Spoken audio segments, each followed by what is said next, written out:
I spotted it on the internet, first of all, popped down here on my bike, saw an auction board saying I had 1 week left to consider it. A junkyard with 4 or 5 burnt out cars and needles, wasps' nests, old sofas. I think when we finally got on it, we just thought, oh my God, what have we bought? Our initial impression was great location, shame about the site.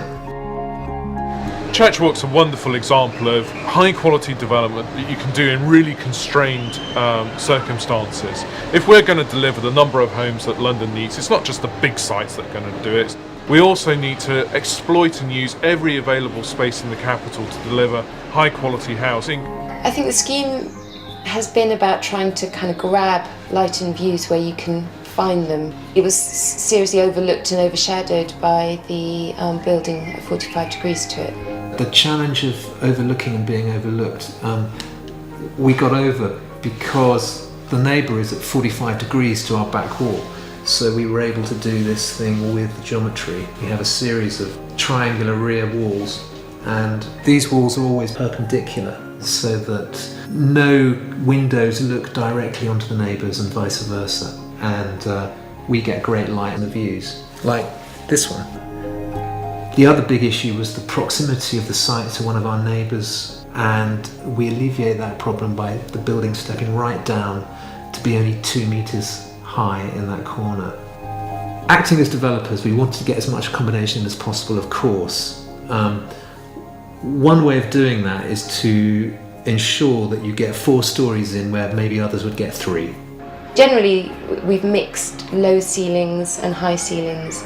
So whilst there are some spaces where you sit down, like living rooms and bedrooms, those are contrasted with having spaces where you move about, like kitchens and dining rooms with very tall ceilings. That game enabled us to maximise the value of the site. And it also allows for a great diversity in the kind of spaces and rooms that people are living in, which I think is great.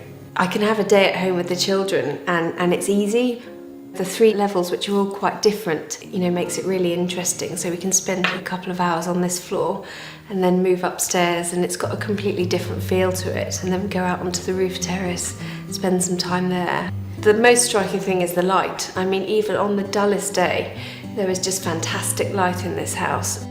Not one small thing that is cramped here, and you do feel a sense of space. You don't feel like you're in an apartment, you feel like you're part of a much bigger house. Each of the houses have a south-facing roof terrace. I mean, I particularly love this balcony, actually. Just being able to see out. It's fantastic. I've never once felt like I was overlooked, The most I've been disturbed is when Annalie and I stick our heads out our windows and yell at each other. Yeah, you think it's private? Yeah, it is, isn't it? There's Annalie, myself, Ridley, who's just turned 1, and Colin, the Welsh Terrier, all struggling up and down 4 flights of stairs, day in, day out, but it's great. We get fantastic views out, great light coming in. The materials externally were really important to us.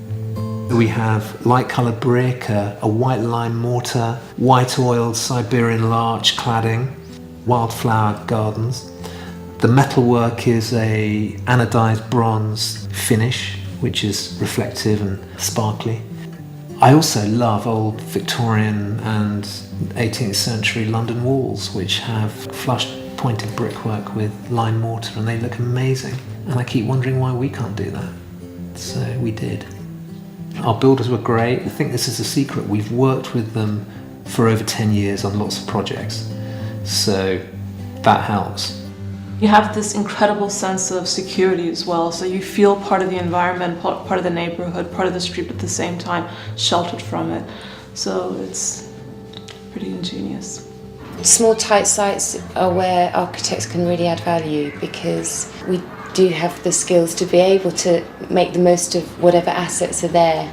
I don't see any reason why the principles here, the use of light, the building up to the street edge, couldn't apply to lots of brownfield sites who have the same issues of overlooking. And what Churchwalk demonstrates is 4 homes on what was previously derelict wasteland. Very, very well designed, wonderful light, wonderful quality, wonderful use of materials, and that's exactly the sort of development that we need to see coming forward.